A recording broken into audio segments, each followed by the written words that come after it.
Hi, I'm Elizabeth McCall, the Master Distiller for Woodford Reserve, and I'm really excited to be a part of the 2026 Alcohol School held in Louisville, Kentucky, especially because it's the first time that it'll be held in the United States and right here in my hometown of Louisville. This is what I found out about Elizabeth's career. It actually began in counseling and psychology. It turns out sensory sciences and the psychology of human behavior is a perfect fit. In 2023, Elizabeth was named Master Distiller, the third Master Distiller in Woodford Reserve's history.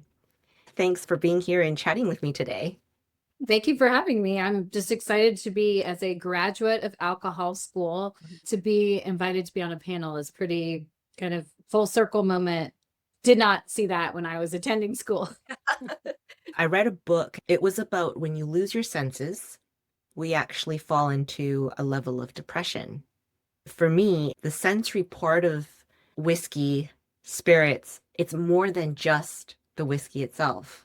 Yeah, I mean, the sensory piece is why I'm here. In theory, I should not be in this role when you think about I don't have the chemistry and all that, but the sensory piece is kind of what impacts humans. It's the most relatable. It's you pick up a glass and you smell what's going on in that glass, and that's what makes it enjoyable. But the sensory component is, I would argue, and I actually made my trip around the world, you can use as many analytical machines as you want to check proof, color, sugar content, whatever for whatever product you're making.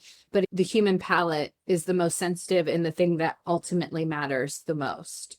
So that's where I feel like having that in my background is so important. And it just elevates people's experiences. Mhm.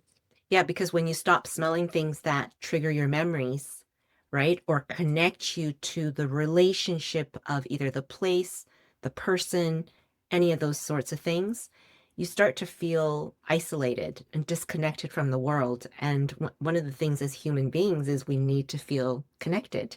That's where I read how important the sensory portion of that is, even just to our daily living. Yeah. Yeah. I mean, it does make sense. You know, you mentioned the memory piece. People are get intimidated by doing tasting because they're like, well, I can't pick out all those things. And like, it's not about the right thing because you're nosing and tasting and it's going to trigger a memory for you. And that's all that matters. If it reminds you of your grandmother's house when she's in the kitchen baking her Christmas ginger cookies, that is, you are not wrong. I'm not going to tell you that that's not in there. You are 100% correct. And that's why it's a fun thing. But yeah, I mean, it's totally related to memory and your relationship with food and experiences. Yes.